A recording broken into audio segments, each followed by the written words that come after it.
Hi, good morning, everybody. Thank you for joining us this morning for this presentation from the University of Kansas. I'm Denise Flannery, I'm a Program Manager in the Office of Prosperity with the Michigan Department of Labor, the Michigan Department of Labor and Economic Opportunity.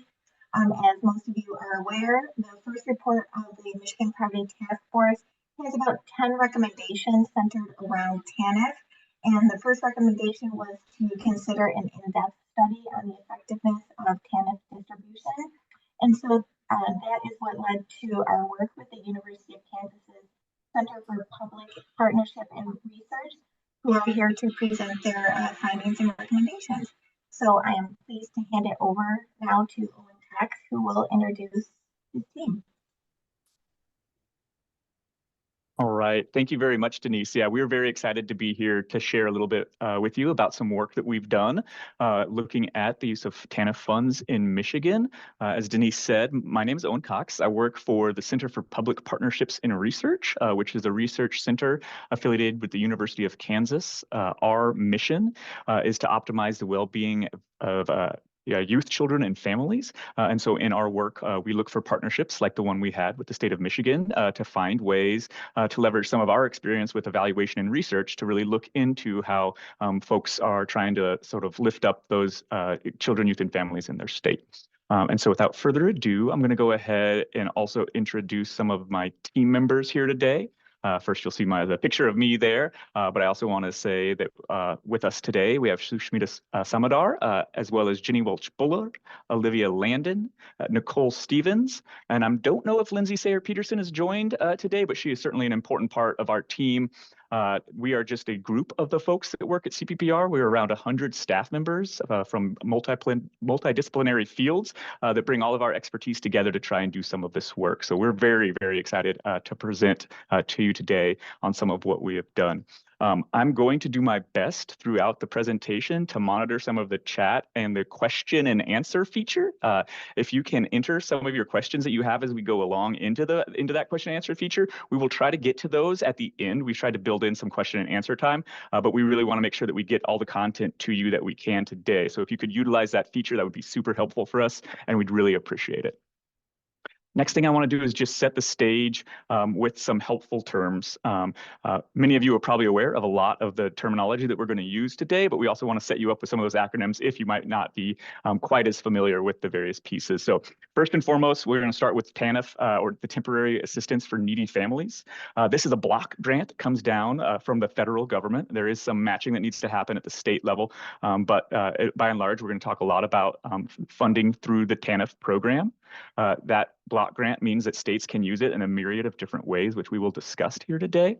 But that money comes in the form of block grant down to Michigan, and in particular to the Michigan Department of Health and Human Services, or MDHHS.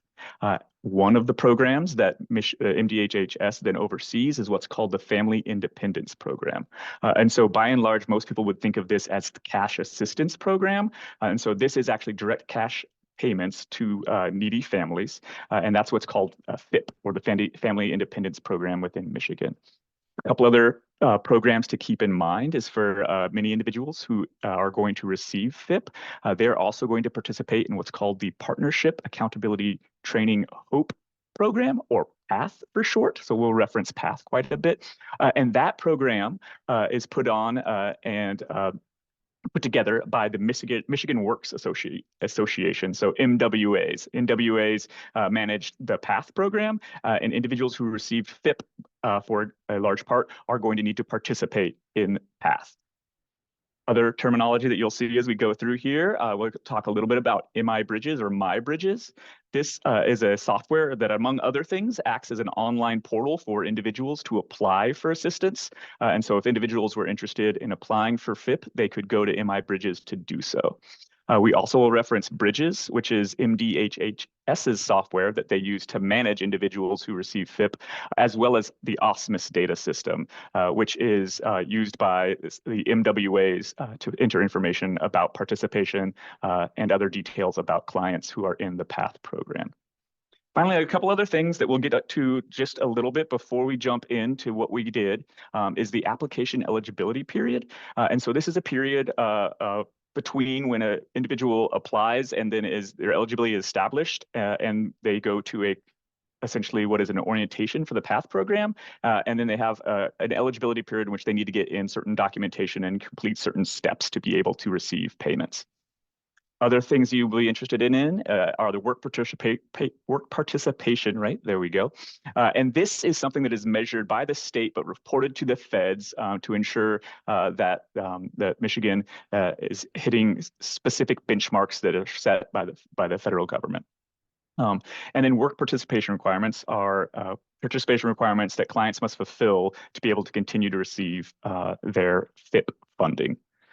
Finally, a couple other things that are related to work participation requirements, the idea of triage. So if individual is not hitting necessarily their work participation requirements, conversations are had between MDHHS staff as well as MWA staff and clients.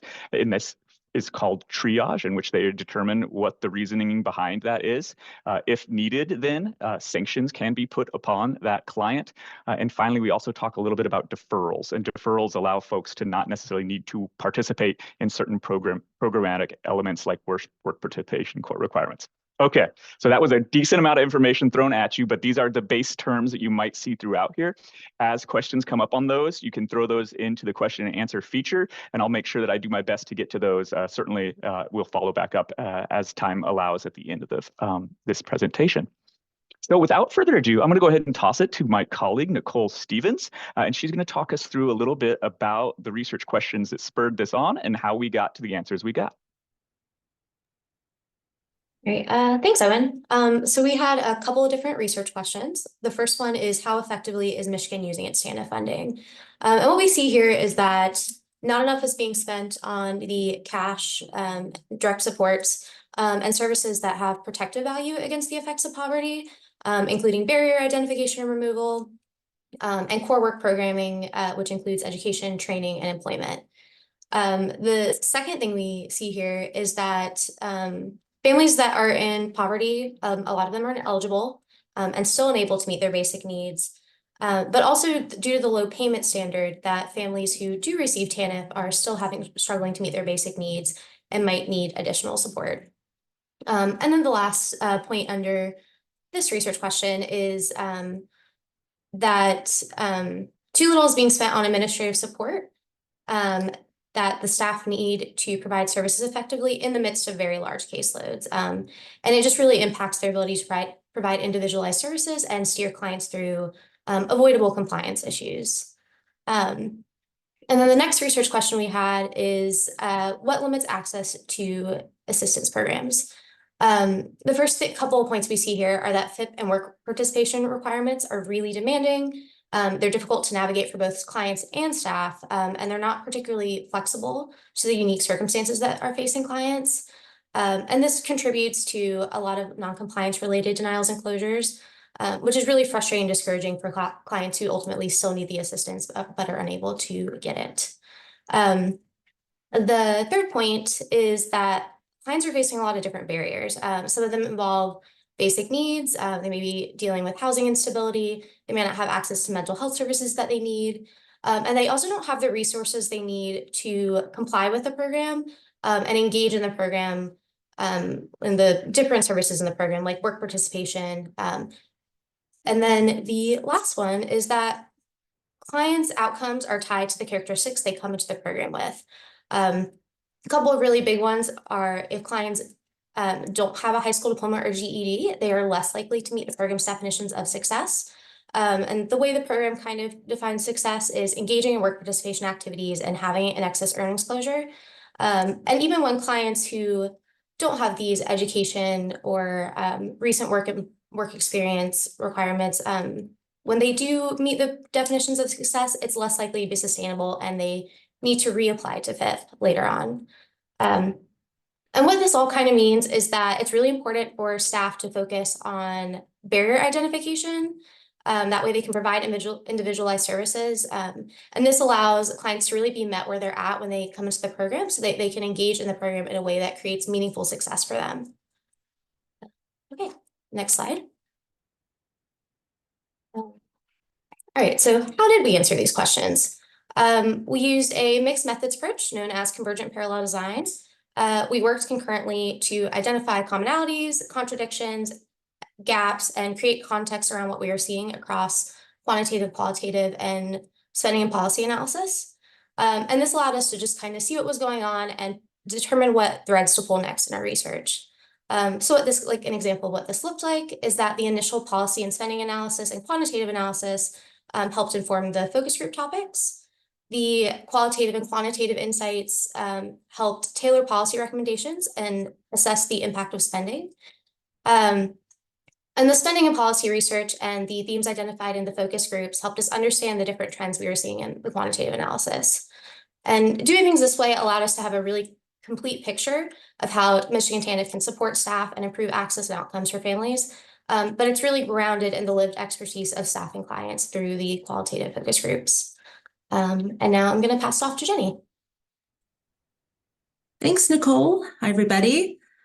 Well, in the spending analysis, it really confirmed some of the initial concerns that led to the study. Michigan's current distribution of TANF spending while serving many low-income families with important services limits its effectiveness as an anti-poverty strategy. The spending analysis, and you can switch slides, Owen, thanks. Thank you. The spending analysis also laid the foundation for a deeper dive into TANF's cash assistance program, which our colleagues will talk about here in just a little bit. First, a tiny bit of background. As Owen mentioned, the TANF is a federal block grant, and what that means is that states have a great deal of flexibility in how they can distribute funding to help serve needy families. Also, states are required to define what needy means. Important to note that federal dollars have no income limits.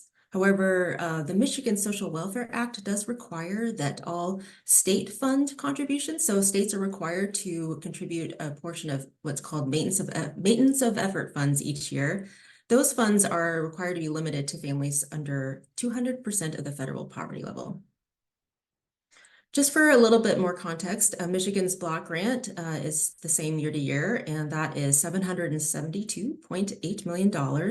And then Michigan's contribution or maintenance of efforts spending is around $566 million. That varies a little bit each year. And the total gross spending in fiscal year 2022, just for, again, broader context, was about $1.3 billion. Of note, as you'll see in the lower right-hand corner, Michigan also carries forward a significant portion of unused, unobligated federal funds each year. In 2022, it totaled approximately $124 million. Many states carry forward funding like that to help account or prepare for unexpected economic burdens on spending or unexpected budgetary demands, so that's fairly common. But of note, this far exceeds, just for comparison, this total far exceeds the amount that was spent on cash assistance each year. So states are required to report spending in broad federal categories like basic assistance, as you'll see over on the slide to the left, childcare, and categories such as program management. These categories have changed quite a bit over the last decade to account for the ways in which states are increasingly moving from a primarily cash assistance program to a broad array of programs. But we use these categories and their publicly available data for our first high-level look into spending to look at Michigan's spending over time and also to compare to U.S. averages and regional states. So you'll find that in the report when that comes out. For today's conversation, we're going to focus on 2022 to give just a high-level view, and we'll also dive a little bit deeper into some of the categories that are fairly broad. And we were able to dive a little bit deeper with the help of the MDHHS Budget Office. So our first step was to define effectiveness. TANF funds many programs, as we mentioned, but lacks outcomes-based goals and measures to help define effectiveness overall for spending. Quite a bit of focus at the federal level is put on behavioral compliance with states, compliance with work program requirements, caseload reduction credits. So it's a little bit difficult to tie a thread between TANF spending overall and outcomes for families. But what we do know is that extensive research shows that stable, quality income supports are exceptionally effective at reducing poverty, promoting work as well, and contributing to the well-being of children and families. And so from that lens is where we approach most of our spending analysis. FIP, or the Family Independence Program. Oh, thank you. I see a note. That is for, I'll circle back to that, to the time frame. Thank you. FIP is Michigan's cash assistance program and has potential to serve in this poverty reduction role. However, Michigan consistently devotes very little, as you can see, funding for cash assistance and work. And I'm going to break that down a little bit here in a second. So in fiscal year 2022, Michigan spent approximately 7% of federal TANF and state maintenance of effort combined on basic assistance, with about 4% going to relative foster care payments and adoption subsidies, and 3% going to direct cash assistance through the FIP program. Michigan also allocates very little towards core programming tied to cash assistance. So again, work programs are required for most cash assistance recipients. And in 2022, Michigan spent approximately 7% total funds on core activities to directly support families towards self-sufficiency goals. So as you can see here, we have about 1% on work education and training activities, and that's through the PATH program. About 4% combined on what's called work supports, which is largely transportation related, but there's some flexibility there to help support families with their needs when it comes to attaining and maintaining work.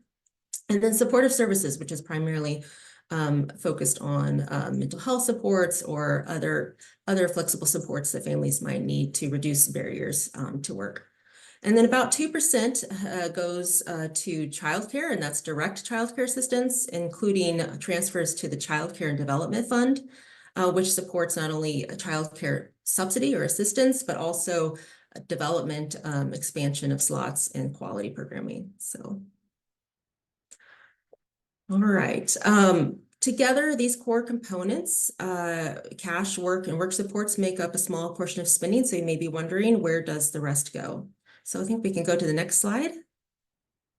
All right, so here we see a high-level illustration of that 2022 spending, which is fairly representative year to year for Michigan's trends. You'll see some of the categories to the left that we already talked about, plus you'll notice the refundable tax credits is a category that's reported across states. And in Michigan, that makes what falls in that category of approximately 3% is the Michigan Earned Income Tax Credit. So this is a strength. Research really supports the earned income tax credits and its effect on poverty. So Michigan is one of 22 states that distributes funds towards state earned income tax credit. And it has proven poverty reduction rates. However, it's important to note that the earned income tax credit is tied to earnings and is a one-time cash infusion. Therefore, it is limited in its ability to its impact on day-to-day basic needs. And so the emphasis on cash is still really important, and we'll talk about that a little bit more in our recommendations. So now I want to also talk a little bit about program management, because I mentioned Michigan is an outlier when it comes to program management spending.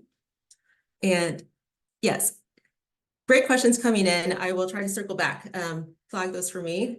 Thank you. So when it comes to program managing, this is program management. Michigan has gotten a little bit of attention, and it's important to note that while it's often assumed or synonymous with administrative costs, when we broke that down a little bit with the help of our partners, we were able to understand that category a little bit better. So administrative costs actually makes up a very little percentage year to year of Michigan's spending. Approximately 4% of total funds went to administrative costs in 2022, compared to the US average of 10%, and the cap is around 15%. So what is making up this category, you may be wondering? A large portion is actually child welfare services related to assessment and service provision. And you'll see here in a moment that child welfare is a separate category in spending from the federal lens. And that, while on the surface appears to be very small, when you break down this category, again, most of the 26% goes towards child welfare services. Okay. All right, so now we'll explore what you see on the right over here, that 57% or so approximate other programs and activities. So Owen? All right, so over half of this category that we're opening up here in this next slide is services for children and youth. And this is another category that's elicited a lot of questions and interests. This is the category which contains the tuition assistance and tuition assistance grants. And so what is important to note, however, in this category is that well over half of the funding for services in children and youth supports at-risk youth programming. And the remaining percentage, about 32%, goes towards tuition, again, those tuition assistance and grants. And while they have gotten a lot of attention out of broad concerns across the nation, actually, this spending category has gotten a lot of attention. It's important to note that Michigan actually ranks quite high when it comes to indicators of education equity. And the largest percentage of tuition assistance program spending it goes towards low-income families due to state mandate that the TIP program serve low-income families. So only 3% of all TANF spending goes towards grants and scholarships that do not have income limits. However, it is important to note that that does represent approximately $41 million. So Head Start also makes up a significant proportion of this other spending we were talking about 18 to 19%. Head Start provides quality childcare for families in poverty. And so you may be wondering why I didn't include that in the childcare category on the last few slides, where we had about 2-3% on childcare spending. The reason that we chose in our analysis to focus on just direct childcare assistance and then childcare assistance through subsidy was because that is most directly tied to work programs and supports, some of those core components of TANF programming. However, Michigan is making great strides when it comes to tidying that direct referral to Head Start. And it is possible that in future analysis, Michigan might consider collapsing Head Start spending with childcare assistance.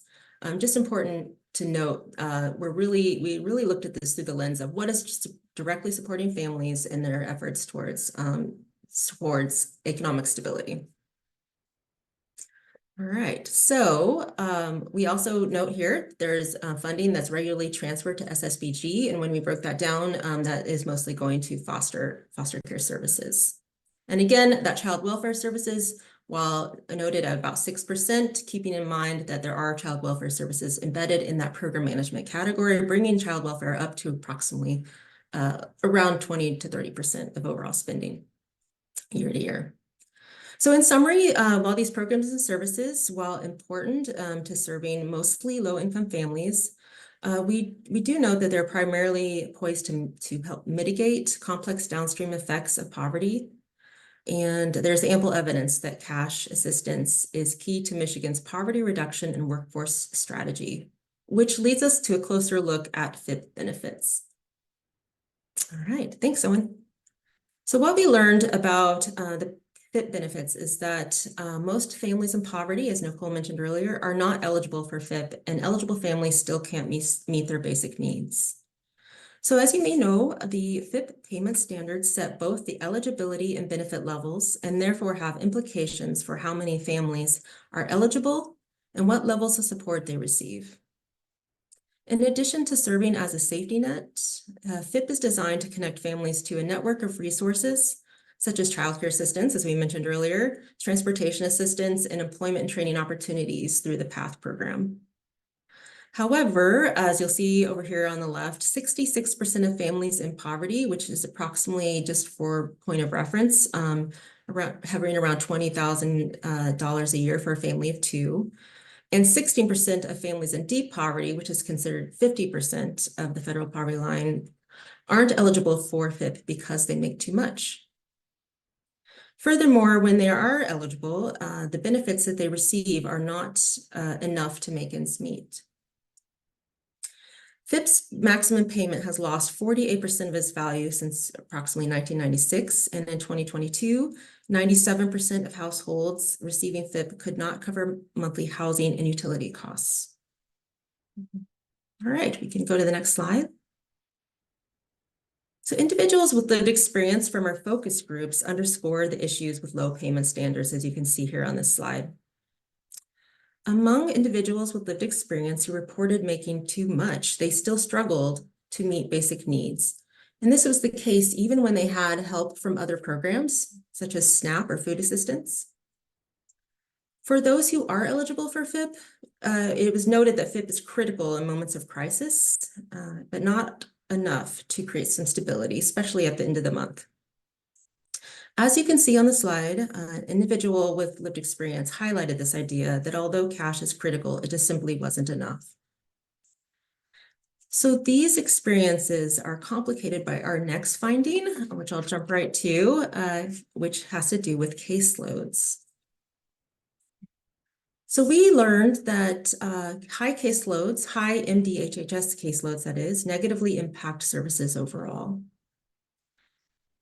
MDHHS family independent specialists are often the first point of contact for our FIP applicants and play a critical role also in helping them navigate the eligibility process and solve compliance problems or any problems with their caseload as they arise.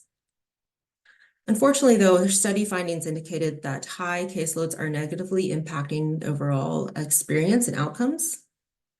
And Michigan's transition to the universal caseload approach has intensified these challenges despite introducing some noted benefits by the focus group participants. So as you see on our slide, we learned that MDHH staff have an average caseload of about 26 cases a week, with upwards around 39 depending on the season. So seasonality came up as a key theme.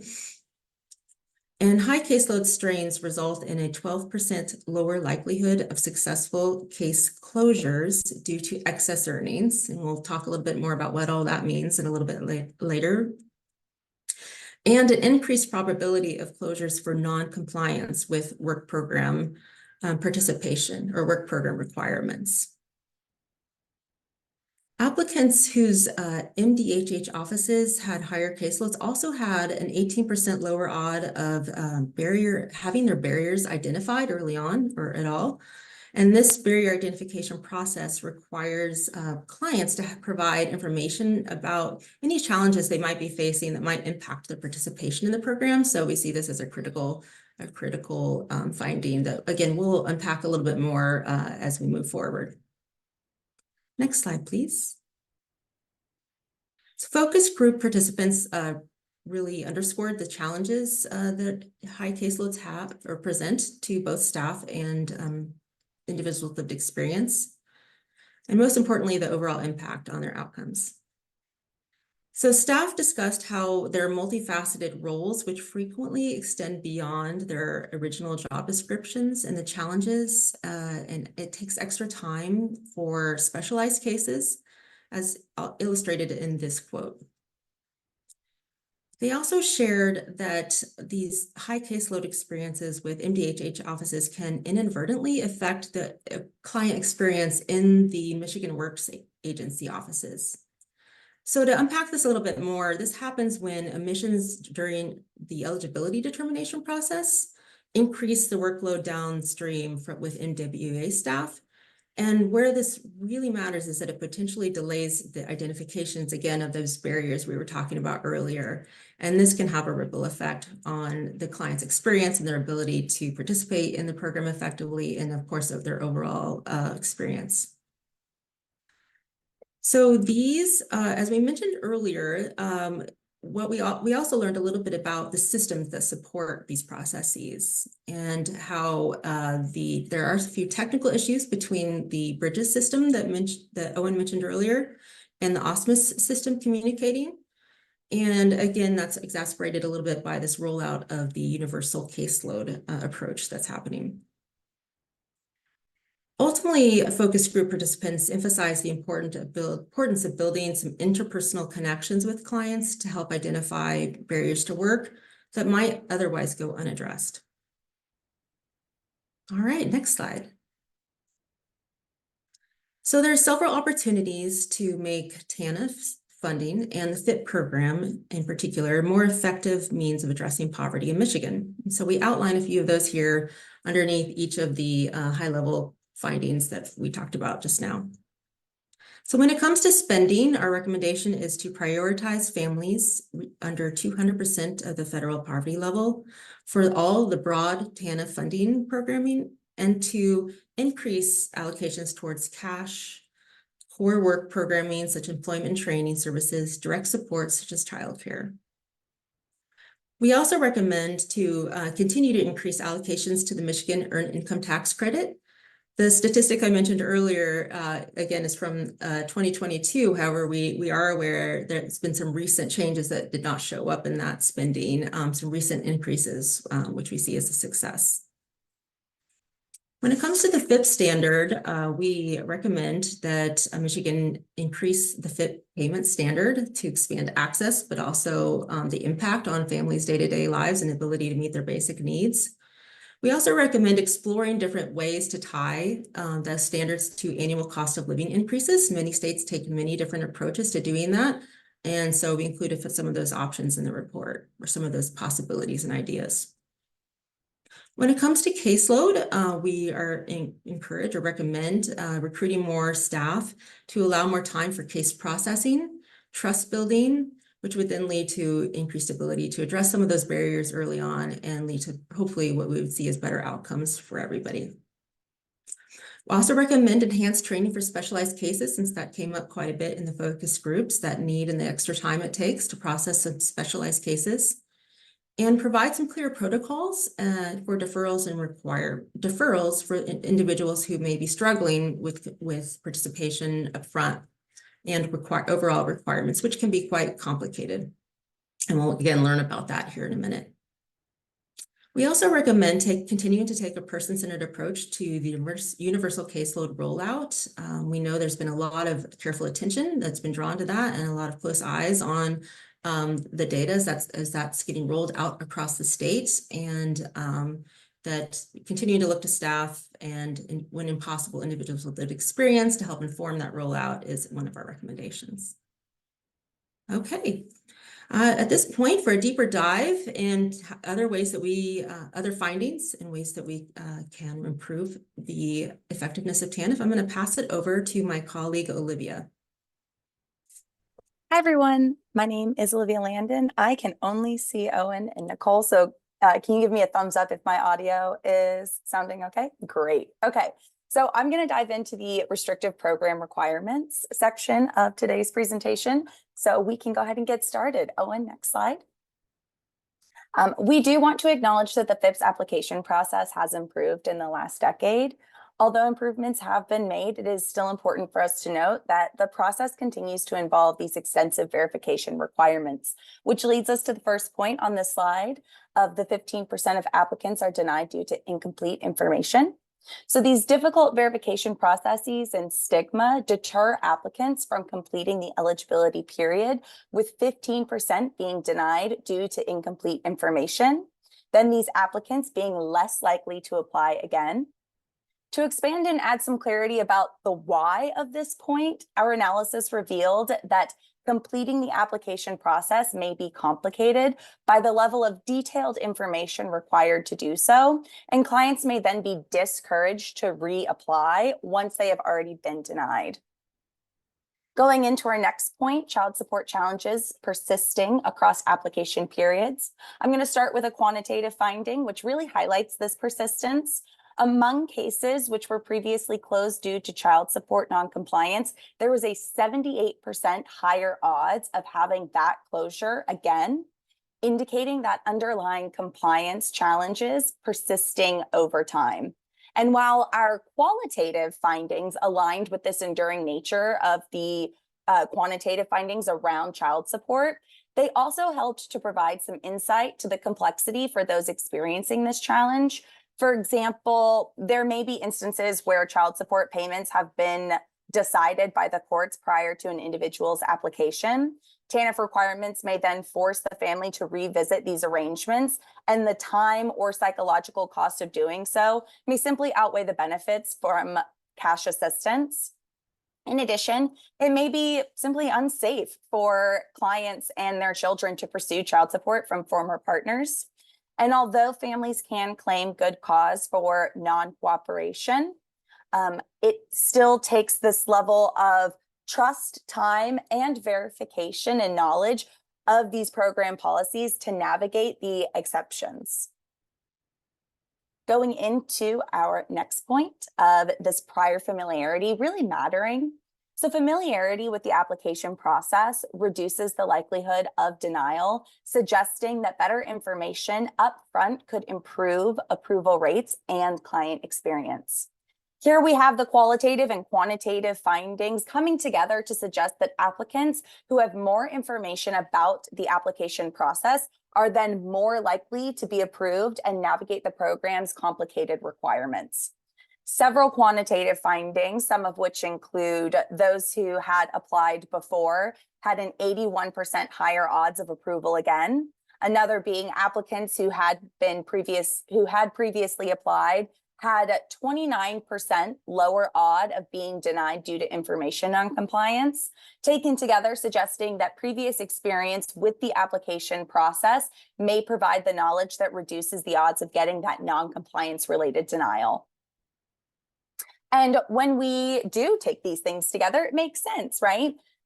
Because when we have more information on the front end, we can then reduce the ambiguity that's being experienced by applicants, and then we can improve these overall approval rates and then their general experience. For our last point related to these younger applicants, so despite a significant increase in applications from younger individuals ages 18 to 30, their approval rates have not improved, and they face higher odds of being denied for various reasons, including things like failure to meet work participation requirements. And this discrepancy suggests that the program may be facing challenges that in adequately addressing the unique needs of these younger applicants, who we see are continuing to increase, making up a larger proportion of the applicant pool. Next slide. So moving into some of our qual insights, we're going to start with individuals with lived experience feeling judged as being lazy or being judged as taking advantage of the system. So before we dive into this finding too deeply, I really just want to take a moment to acknowledge and point out that during our groups, staff did report that they would not be in this line of work if they didn't care about people. And staff really demonstrated these ideas of commitment, resiliency, and demonstrating senses of empathy in their day-to-day work. Despite these positives, there seem to be some differing perspectives between staff and clients. As I said, some of the individuals with lived experience felt judged by staff as being lazy or as individuals who are taking advantage of the system, and describing some encounters that made them feel stigmatized for their circumstances, and in some cases being treated as second-class citizens. For example, one individual with lived experience described their perspective of their path orientation as, I felt like there was an assumption being made that you don't want to work and you're looking for an easy way to avoid working. And unfortunately, this report started the client's time in this program with a somewhat negative and shame-based introduction. Moving into our next point of a lack of confidence among staff to apply policy flexibilities. Some participants described a clear understanding of policy and their approaches in some areas, while of these same staff, they also expressed some low senses of self-efficacy for when some policies could be flexible and when others were meant to be remaining rigid. It was very much this internal battle of how can we bend and not break? And I'm going to dive into some of those examples shortly. But for our next point being staff struggle to accommodate diverse family structures, our qualitative data revealed that although policy adaptations are intended to increase the impact of FIP for children and families, both applicants and staff may find it challenging to navigate these policies. For potential clients who may have custody of family members' children, ILE and staff participants described similar barriers when it comes to determining guardianship status and proving dependency. Consequently, being a member of a complex family structure may result in delays during the application process, and those delays then remaining unresolved, further impeding the timely reception of one's benefits. Going into our last point, clients and staff are unable to review the right information at the right time. Focus groups discussions with staff revealed that sometimes MDHHS interviews were not happening at the right time, or clients were unable to review the right information when needed. But what does it really mean to have the right information, or what this right time actually looks like? Well, clients were getting passed along to PATH, and while in some cases clients were well informed, other clients were either missing some or all of the information needed to fulfill the basic requirements and responsibilities of the program. And I think the quote on our screen highlights it very well. It's this idea of, we're just throwing all of this information at you when we can, and before even being scheduled an appointment for the PATH. By that point, we've already lost them. Next slide. So restrictive work participation rules discouraging clients and leading to closures. Here's where we're really going to talk about the how and what of this discouragement and its manifestation. We'll begin with individuals with lived experience feeling like they did everything right, but they still needed support. Individuals with lived experience and staff focus group participants discussed how they felt as if they did everything right, and still needed support. While for some individuals with lived experience, gaining employment resulted in no longer requiring benefits and support from FIP, for others, employment did not always lead to stability despite losing access to benefits. And ILE said it when describing their experience. You go through all of these hoops, you try to better yourself, and say you get a job and you just need a little bit more assistance, they cut you off bone dry. Going into our next point, being staff choose between not giving full credit and following protocol. Insights from the staff focus group revealed that the rounding of WPR hours could contribute to issues related to non-compliance. So the system used for recording hours doesn't actually permit the entry of fractional hours. This then requires staff to record only whole numbers. So for example, if someone engages in 6.5 hours of WPR, staff have to either enter 6 hours or 7 hours, okay? The system itself won't allow for that entry of the 6.5. And from our sessions, it appeared that MWAs vary in their handling of these partial hours. This limitation sometimes places staff in really uncomfortable positions of choosing between not applying full credit for time spent on task or sticking to protocol. Not because a client did not participate in the work hours, but simply coming down to a data system that doesn't allow for that exact entry. Again, having to choose between, do I round down to the 6 hours or can I round up to 7? Our next point, time constraints placed on activities that led to a sense of wasted effort. In a somewhat similar topic or point to our previous finding comes this idea of time constraints. However, unlike the previous finding, which was very much more of a data system or time rounding point, this insight focuses on the time constraints that are placed on specific activities. So this finding from qualitative analysis on both staff and client reports reveal that the imposition of time limits on when and how much an activity can be counted can result in obstacles and frustrations, ultimately discouraging participation despite persistent needs. When participants discussed time constraints placed on activities, they voiced frustrations and reported a sense of wasted efforts. And our last point on this slide of the balancing it all and all of the different program activities being just complicated. Clients describe difficulties achieving and maintaining program requirements along with their everyday commitments. Activity limitations and fluctuations in program requirements may require clients to engage in numerous program activities, resulting in clients being spread simply too thin. And a client's ability to balance responsibilities will then be further complicated by these fluctuations of what can count and when.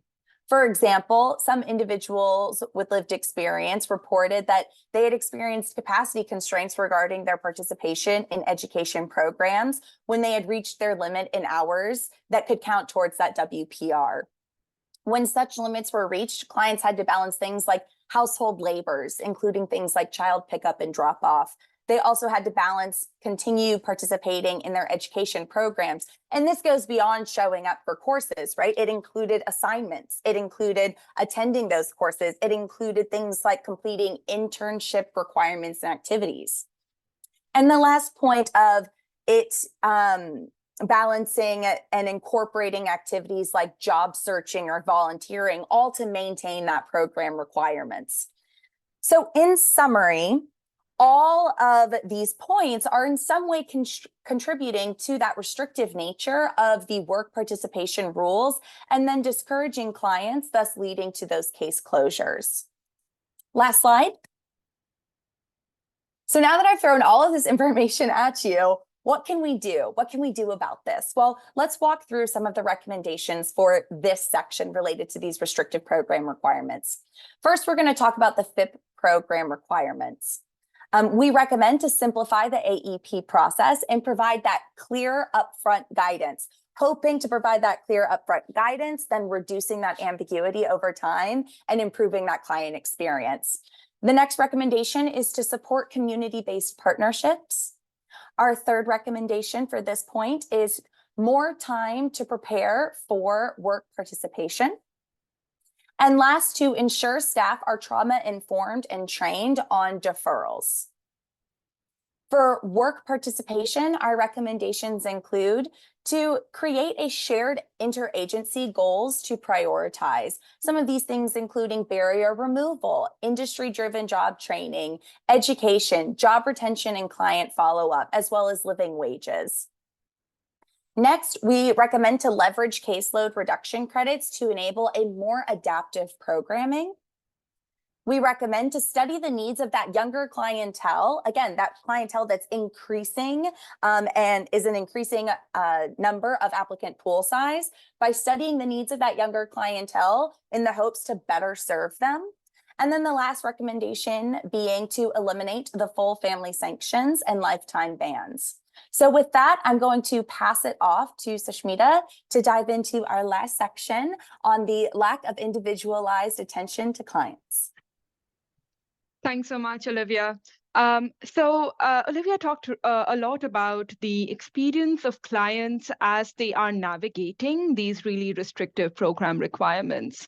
But when we looked at the quantitative data, another really emerging finding showed up, which is the relationship between clients and staff really matter. And where clients have a lack of individualized attention from staff, where staff are not providing that contextualized support to each of their clients, that's where clients really suffer during the program.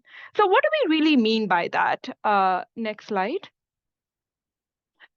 We had barriers data from the program, and we could see that barriers really negatively impacted participant experience. Where individuals provided and reported formally their barriers within the program, 31% cited childcare as a barrier. A predominant majority cited transportation as a barrier, that's 73%. And we'll go a little bit more in detail through the qualitative analysis, just how complicated it can be to provide support for these two barriers that are really predominant within the pool of clients. What was also emerging as a rising trend within barriers is barriers related to mental health and crisis events. So crisis events can include domestic violence or family issues, legal issues, things that are very debilitating for a very short period of time that impact a client.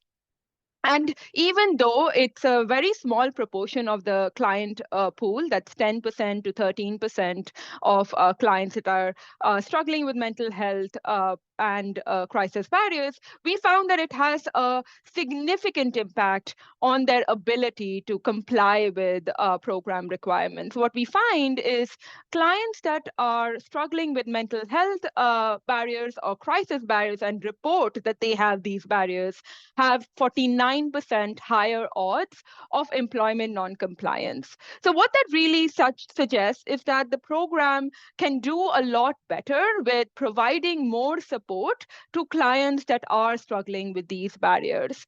And the other thing that we learn from this is not all clients come in with all of their basic needs fulfilled, come in with all of the same characteristics.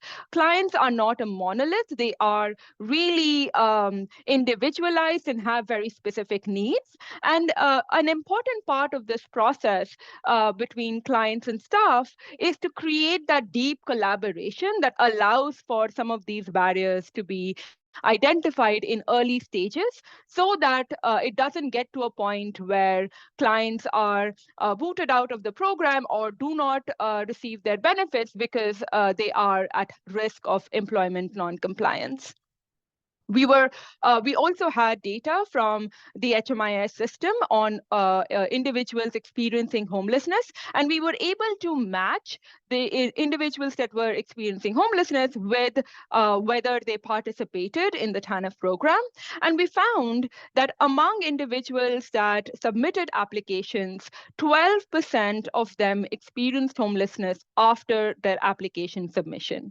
And what's really alarming about this finding is when we look at the 12% and we look deeper, we find that more than half of that applicant pool experienced homelessness within 1 year, and 1/3 of them experienced homelessness within 6 months. So what we are really seeing is individuals are in really acute crisis and have very high needs. They're doing the right thing by applying to the cash assistance program, but they're not getting the support that they need, and they end up experiencing homelessness as a result and after their application submissions. What we also see, what's really happening with these applications once it's submitted, is that 80% of these applications are getting denied. This is pretty much in line with the overall application trend. 83% of all applications within the FIP program get denied. So there is no huge difference in the denial rates for applicants that experienced homelessness after the application. The way that we are thinking about this applicant pool is this is a highly vulnerable, at-risk clientele that are still getting denied at a high rate. A large proportion of these denials are actually due to not being able to provide all of the information that is required by the program, not being able to comply with all of the program requirements, and not being able to complete the orientation requirements for the program. And it can be pretty difficult and high capacity for clients that are at high risk of experiencing homelessness to be able to comply with all of the different requirements of the program, and hence they were getting denied. What is also alarming, though, is 12% of these denials were due to excess earnings or excess income. So that's really alarming, because that really tells us that even though this population is at high risk of experiencing homelessness, is probably experiencing housing insecurity at the time of application, is probably experiencing high financial risk at the time of application, they're still getting denied due to excess income. So that's how low the income eligibility for this program is. And what's happening with the approved applications? So Jenny went into this a little bit in her presentation. Barrier identification is the first step in providing the support that clients need in order to be able to comply with the program. And what we're seeing, even though this population is at high risk, is likely coming in with a lot of barriers only 41% of the approved applications from this pool of applicants has barriers identified. So there's clearly a gap between the program's capacity to identify barriers and the needs of the clientele that are coming into the program. Next slide. So what do we learn from the qualitative analysis on barriers? So staff and individuals with lived experience also concurred with childcare and transportation as being a predominant barrier and the difficulty of providing support for these two barriers. Childcare is really a complex issue and there are no easy solutions. It's not really about being able to find any childcare provider. It's about being able to find the right childcare provider for your client. And so that may mean multiple different things. It may mean needing the childcare provider to be close proximity to the client's residence, needing the childcare provider to have slots open during the time, during the days when the client needs it. And then also in cases where clients have children with special healthcare needs, there are specific services that may be required by the client to be available with these childcare providers. That can be really complicated to support for staff, especially in childcare deserts that we know exist within the state. There may be places where there may be really remote areas or frontier areas with very low supply of childcare itself, or clients may be living in very high demand areas for childcare where the supply does not meet that demand.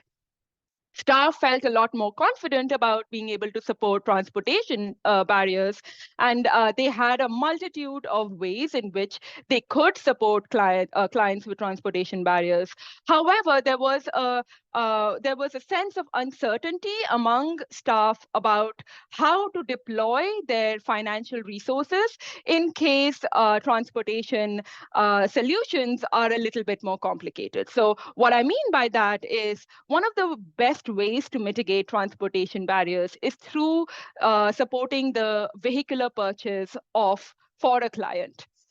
But when staff go ahead and try and purchase a vehicle for their client, it really triggers a cascade of financial implications for them. They have to look into auto maintenance, they have to look into auto insurance, and sometimes the cost of auto insurance can be even higher than the cost of the vehicle itself. So there's a lot of uncertainty among staff on how to be able to deploy their financial resources, or if they are even empowered to deploy their financial resources in ways to support their staff for vehicular purchase. So that's a place where it can be really helpful to strengthen the training on supportive services for staff in order for staff to have a very clear understanding of where financial resources can be deployed and feeling empowered to be able to deploy their financial resources for these really complex barriers. While officially within the quantitative data, the proportion of clients that identified mental health barriers as a barrier was low. It was at around 10%. What we actually find from the qualitative analysis is that mental health is a barrier that is pretty emerging as a concern across both individuals with lived experience and staff. And what's really frustrating for staff is they often talk about how mental health barriers are not recognized until it's too late, until clients are already at the triage stage or at high risk of non-compliance. So really, the way in the main way in order to identify mental health barriers is to be able to have clients and staff work in very deep collaboration, and there being a deep sense of trust and rapport between clients and staff. However, because the way that the program is structured, staff do not have enough time to establish this deep collaboration with clients and be able to create a trusting relationship where mental health barriers are identified early on in the program and supportive services are provided. And we'll talk a little bit more about this in later findings. There's also a paradox that we came across from the qualitative analysis. Individuals with lived experience express this sense of frustration around the fact that in order to be able to maintain their eligibility, in order to be able to comply with all of the program requirements, they already need all of their basic needs fulfilled. They already need all of their eggs in their basket. They already need to come into the program with everything set up. And that's not how clients are coming into the program. Clients are coming into the program in acute crisis with a lot of support needs, and they're being told to comply with really complicated program requirements, and clients do not feel that they have the emotional, financial, or physical capacity to be able to comply with all of those program requirements. The quote on the right really exemplifies this finding, which is this client feeling that they're in this vicious cycle where in order to stay compliant with one program, they have to forego their compliance in another program. Next slide. And so this really takes us to our final finding for this report, which is that the PATH program really struggles to serve clients with the greatest needs. We find that even though a significant proportion, so around 17% of clients do exit the program with successful excess earnings closures, 59% of those clients applied again. So what do we really mean by that? So excess earnings closures really means that during the program, they were able to gain employment and they're earning more than what the program benefits were itself. And so that is seen as a success within the program because they're able to get excess earnings. However, what we find is really this success is not sustainable over time. These clients come back into the program and are in need of assistance again. And when we look at specific populations within the clientele, we find a lot of interesting findings. We see that clients that come into the program without earned income at application had 84% lower odds of employment in PATH and 46% lower odds of excess earnings closures. So what that really means is we had data on earned income during application through the budget information for applicants in the program. And clients that are coming in with earned income at application are really proxies for clients with current or recent employment history. Whereas clients without earned income at application do not have current or recent employment history. And the PATH program, which is actually built in order to create a network of job opportunities for clients, be able to connect them to employment opportunities, set them up for success within the job market. The PATH program is really failing to serve clients that do not have this recent or current employment history. So the ones that are actually doing well in the program are people who are already coming in with some employment history or some recent connections with the job market. And when it comes to clients with lower educational qualifications, specifically clients without a GED or high school completion, they had 27% lower odds of employment in PATH, 39% lower odds of excess earnings closures, and 27% higher odds of applying again. So that really exemplifies that clients that do not have the education qualifications that get them successful within the job market are suffering within the program. And really, the time limits within the program can be a big deterrent.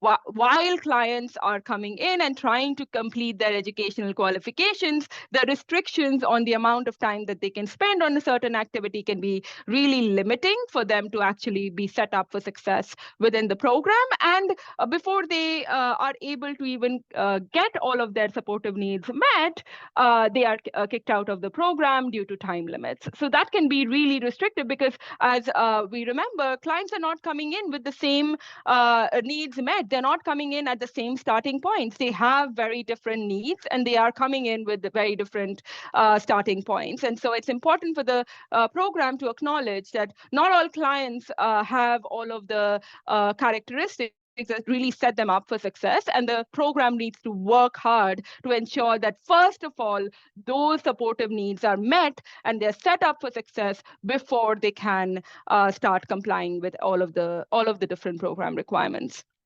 Really, a lot of this has this intersecting finding that barrier identification is key. It's so important for staff to be able to spend the time that they need to spend with clients in order to identify the barriers that they may have, identify their needs, and contextually really cater the program in order to set them up for success.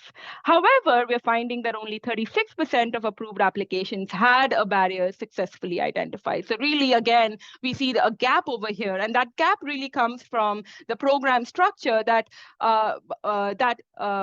really incentivizes the movement of clients to employment compliance as quickly as possible, and does not really spend too much time on staff establishing a deep collaboration and trusting relationship with their clients so that barriers are identified successfully. Next slide. So what do we do about this? Well, how do we ensure that we can create sustained outcomes?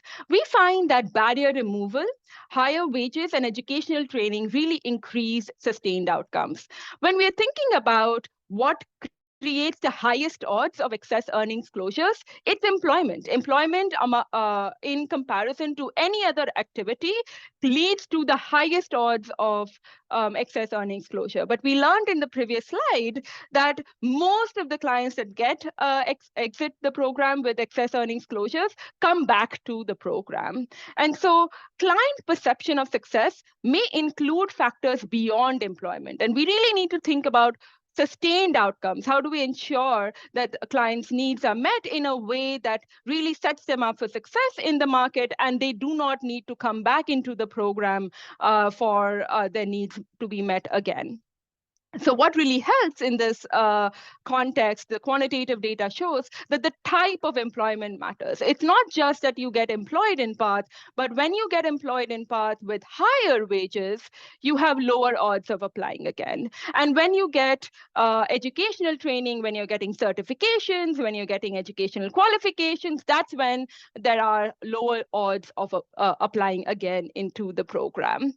And we also find that getting supportive services, again, that's coming back into the barrier identification process. Getting supportive services really leads to 39% higher odds of closures due to excess earnings. So really, if the worry is that, oh, we're going to be spending too much time on barrier identification, trying to create supportive services, and the goal of the program is to ensure that they comply with work participation, what we actually find is something completely counter to that. What we find is supportive services actually ensures that clients are complying with work participation and are exiting the program with closures due to excess earnings. Next slide. And this is really echoed by the qualitative findings from the focus group discussions. Clients and staff perception of success really differs from the program's measurements. The program really incentivizes success in the form of employment and work participation compliance, whereas clients and staff may perceive success very differently. For clients, even getting a resume built could be a form of success. Being able to find supportive services for mental health barriers will be a form of success, or getting any kind of childcare resources for their children can be a form of success. And so clients and staff, where there is deep collaboration, are able to contextualize these measures of success in ways that actually set clients up for success within the program and really allow the clients to have a better experience. However, the program is not incentivizing those measures of success. The program does not really empower staff to think of success in the context of the client. It really incentivizes staff to think of success in the form of employment and work participation. So the program really needs to do a better job to structure and empower staff to work with clients and think of client success from their perception.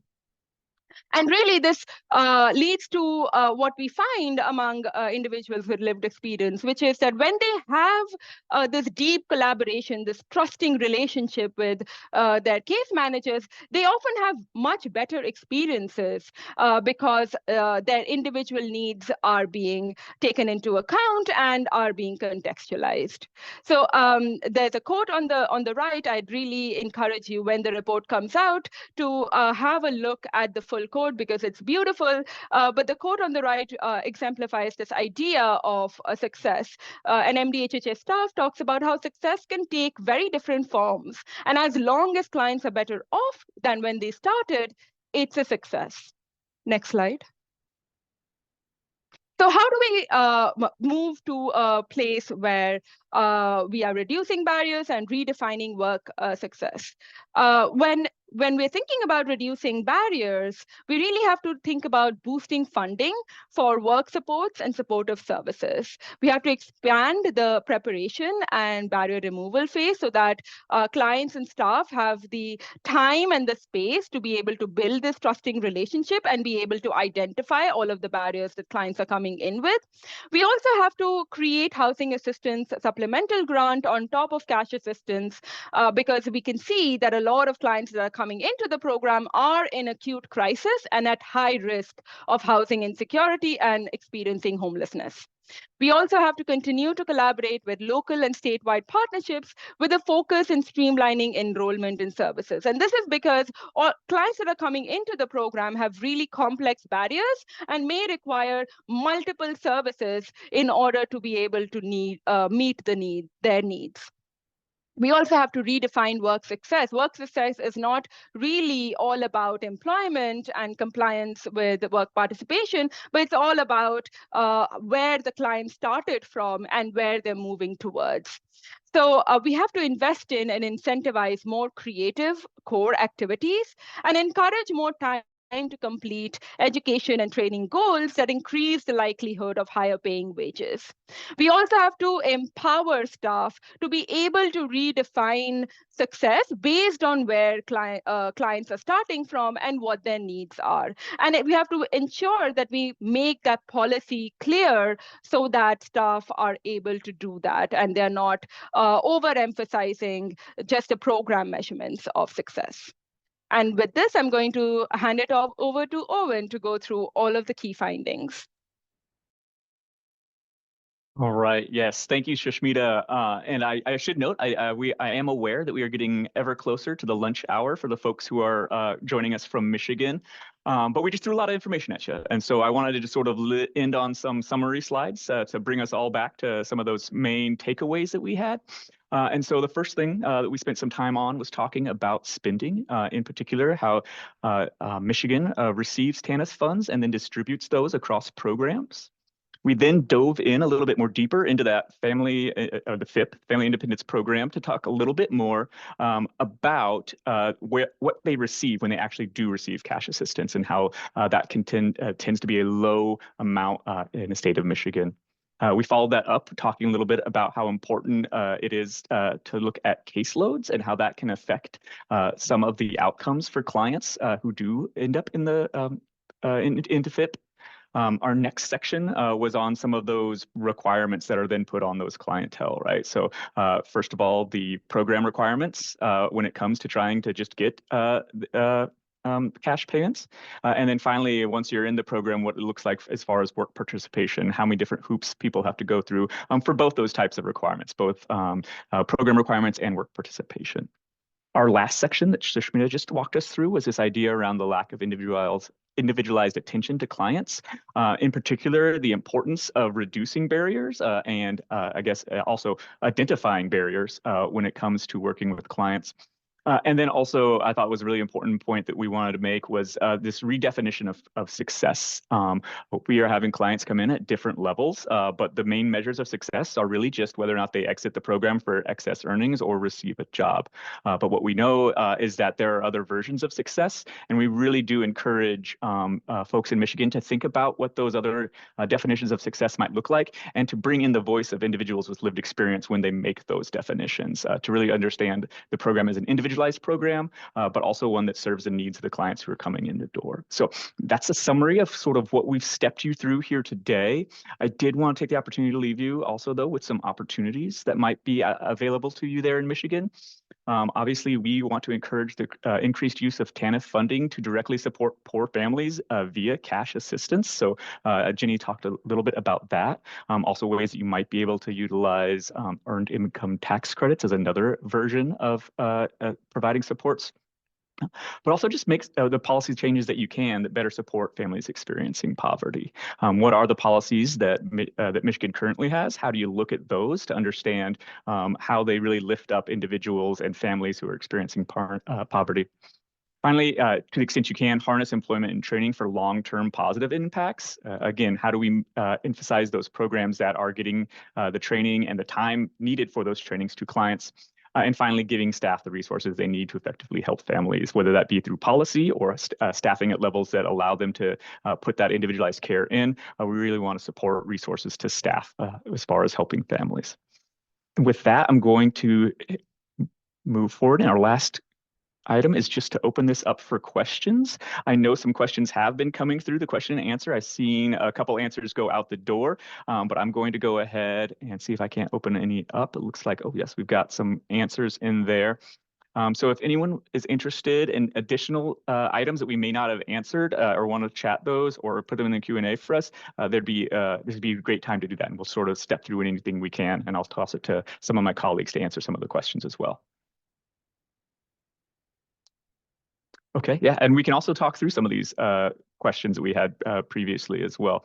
And so one of them talked a little bit about the amount of focus groups that we had, how many people were in them, and how many MWAs were sampled. And so Olivia was able to drop in some really nice stats there. I'm not necessarily going to read those straight through, but you can get a little bit idea of who we talked to between staff and individuals with lived experience. One other thing I would highlight in that is sort of in our very opening information gathering phase, we also met with staff from MDHHS and MWAs to really think through policy and process or practice when it comes to dealing with staff. So we wanted to sort of, or dealing with clients, we wanted to kind of get the idea of like what is the sort of natural matriculation of an individual from application through the program, and then what does that look like for staff? So we did some process mapping in that way as well. Then we talked a little bit about the funding. Obviously, when you look at the overall TANF funds that Michigan puts out there, 3% is all that goes to what we think of as cash assistance to families. So Jenny did a couple slides there where we broke down a few more elements about how you can look at where the rest of that funding goes. Talked a lot about some sort of child welfare and well-being spending that comes out of that, but also a few other areas. And then also tried to make a few deeper insights into some of the federal reporting categories because they don't give necessarily the nuance that you can look at when you get deeper into the information. So particularly around some of those program support or program administration dollars that are out there. Right. And then there was a question on what year that we focused on. So the funding that was presented by Jenny focused on the program year for 2022. A lot of the quantitative data that Shashmita presented actually looks at client data from 2015 to basically the end of 2023. So we were able to follow those trends across time. When the final report does come out, we do have some more of that information about funding and spending that will look at that same time frame. So it's by and large 2015 to now. All right, and then a couple of references on some Head Start pieces. It looks like we've dropped a link in there. If there's additional questions, certainly feel free to reach out to us either now via the chat and question and answer, or if you want to get in touch with our state agency partners, they know how to get a hold of us, and I'd be happy to take any questions via email in the future as well. Well, thank you so much, Owen and the rest of the team. We really appreciate it. I think you did a really thorough job in covering everything. And so just to share with everybody on that joined us today, the final report should be ready about, I would say, the end of this month, beginning of next month. And we will be sure to post that on our on the Michigan Poverty Task Force site. So again, thank you, everybody, and I hope everybody enjoys the rest of your day.